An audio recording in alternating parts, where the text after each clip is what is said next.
I'm made of stardust, and so are you. Kind of. Let's start from the beginning. You see, from here to the moon is actually 384,400 kilometers, and that seems like a lot, but when we compare it to a light year that's 9 trillion kilometers, it's almost nothing. Along multiple light years are the death remnants of stars. These death remnants are made of gases and dusts, which are called nebulas. And these nebulas are important because they're both the death remnants of stars and also the beginning of a new star. Sort of how these stuffings will stick together, in the nebulas, gravity will allow the gases and dust to combine together, and eventually, after some time, they'll form a ball. As the gases and dust begin to collapse in on themselves, the core is heating up millions of degrees until a protostar is eventually born. The process of a protostar being born doesn't take days or weeks. It actually can take millions of years. A star the size of our sun might take tens of millions of years, while a much smaller star will take hundreds of millions of years. Now that we have our protostar, it should become a star, right? Wrong. Actually, a protostar doesn't have to become a star. You see, in order for a protostar to actually become a star, it has to go through nuclear fusion. And if it fails to go through nuclear fusion, it'll become a dwarf star.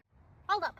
What actually is nuclear fusion? Nuclear fusion is when two lighter nuclei combine together at high speeds to create a heavier nucleus. In stars, this commonly occurs between hydrogen atoms, and this is very important in stars because this is where they get the vast majority of their energy. Back to our protostar, after millions of years we finally get our star.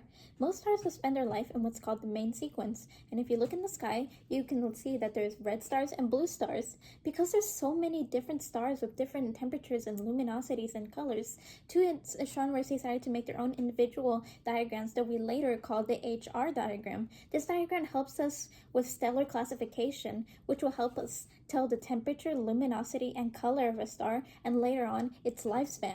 When a main sequence star begins to die out, it will run out of hydrogen atoms and will collapse in its core to become a red giant. For more massive stars, it will become a supergiant. In these phases, stars will start to use helium or carbon as sort of a last resort to stay alive. Once the fusion of heavier elements starts to become an inefficient supply of energy to the star, low-mass stars will start to lose their luminosity and dim out to become a black dwarf. More massive stars will have a much more violent collapse of its core, sometimes triggering a supernova. In a supernova, the outer layers of the star are shot out, creating a massive explosion. After a supernova, the remaining core will either become a neutron star or a black hole depending on its size. And in the end of all that, it'll go back to being the stardust and gases that I had talked about in the nebulas.